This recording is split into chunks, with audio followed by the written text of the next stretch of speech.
Сәлеметсіздер ме, құрметті тыңдаушылар? Бүгін біз 13-ші дәріс өтеміз. Дәрістің тақырыбы ландшафт дизайндағы композиция ұғымы. Бұл дәрісте қарастырылатын сұрақтар екінші слайдта көрсетілген. Келесі, ландшафт дизайндағы композиция бұл жалпы ең негізгі маңызды элементтердің бірі болып табылады. Ландшафттық дизайндағы композиция бұл бақты немесе саябақты сыртқы көрінісін жоспарлау мен ұйымдастырудағы негізгі әдіс. Олар әртүрлі элементтерді үйлестіріп, үйлесімді көркемділік және функционалды орта жасауға мүмкіндік береді. Композиция бұл әртүрлі элементтердің үйлесімділігін құрайтын заңдылықтар мен әдіс тәсілдер жиынтығы. Ландшафттық дизайндағы композиция табиғи элементтер, яғни ағаш, бұта, гүлдер, жасанды құрылымдар боларға жолдар, сәулет элементтері, су қоймалары. Осы элементтерді дұрыс үйлестіру арқылы бақша немесе саябақтың тиімді әрі эстетикалық құрылғыларын арттырады.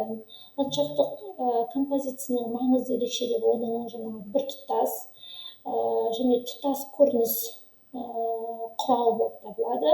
Барлық элементтер олардың пішіндері, түстері, көлемдері және орналасу үйлесімді бір-біріне толықтыра отырып жұмыс істейді.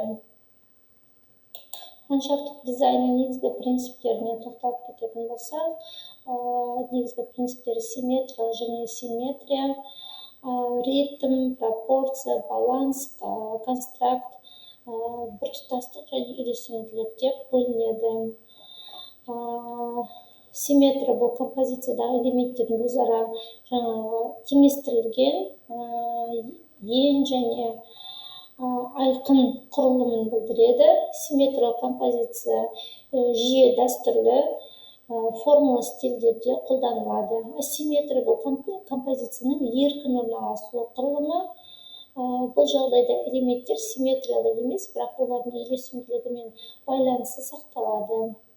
Ритм бұл ландшафттағы элементтердің қайталану мен вариациясын көрсететін композициялық әдіс. Ол бақшадағы жолдардың, ағаштардың немесе бақ элементтердің орналасуына көмектеседі. Пропорция бұл композициядағы элементтердің өлшемдері мен көлемдердің арасындағы үйлесімділік. Баланс дегеніміз композициядағы элементтер мен күштің теңдігі мен үйлесімділігінің қамтамасыз етілуі. Бұл ландшафтта түстердің, пішіндердің және құрылымдардың бір-біріне қатысты дұрыс орналастыруын білдіреді. Констракт бұл әртүрлі элементтердің, пішіндердің, түстердің немесе текстуралардың бір-біріне қарама-қарсы орналасуын айтамыз. Біртұтастық және үйлесімділік бұл композициядағы барлық элементтердің бір-бірін толықтыру және бір мақсатқа қызмет етуін айтады. Бұл ландшафттық композицияның барлық бөлшектері бір-бірімен үйлесіп, жалпы көріністі толықтырады. Келесі, ландшафттық композицияның құрылымдық элементтеріне тоқталып кететін болсақ, бұлар түстер, яғни түстердің үйлесімі ландшафтта ерекше әсер етеді. Текстура бұл жапырақ, тас, су сияқты элементтердің текстуралары композициялық теңдікті және әсемдікті арттырады. Форма, геометриялық және органикалық формалар кеңістіктің құрылымын белгілеп, тартымды композиция жасайды. Масштаб пен пропорция элементтердің өлшемдері мен ара қатынасы үйлесімді болу керек. Бұл дизайнның тұтастығын қамтамасыз етеді. Сонымен қатар орталық элемент, жолдар мен алаңдар, жасыл кеңістік, су элементтері деп бөлінеді. Ландшафттық дизайн типтеріне тоқталып кететін болсақ, ландшафттық композицияның бірнеше түрі бар. Олардың әрқайсысы белгілі бір стильге және мақсатқа сәйкес келеді. Формалды композиция бұл симметрияға негізделген тәртіпке келтірілген композицияның бірі болып табылады. Мұндай композициялар көбінесе классикалық бақшаларда кездеседі. Еркін композиция бұл табиғи элементтерді, табиғи пішіндер мен құрылымдарды қолдануға негізделген.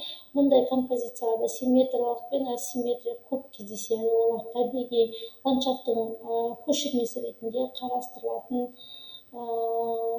композицияның бір түрі болып табылады. Модерн композиция бұл функционалдылық және эстетикалық шешімдерді үйлестіреді. Қазіргі заманғы ландшафтта минимализм мен экология шешімдері кеңінен қолданылады. Сонымен қатар композиция элементтері түстер үйлесімі, пішіндер мен сызықтар болып бөлінеді. Түстердің үйлесімділігі көз тартарлық әсер береді. Бір-біріне жақсы үйлесетін түстерді таңдауымыз керек. Пішіндер мен сызықтардың дұрыс орналасуы маңызды. Олар кеңістіктің құрылымын анықтайды.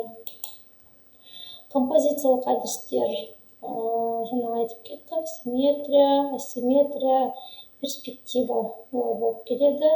Яғни тепе-теңдік, тұрақтылық білдіреді. Асимметрия қозғалыс пен динамиканы көрсетеді. Тепе-теңдік пен кеңістікті сезіну мүмкіндік береді. Алдыңғы және артқы жоспарларда қолданылады.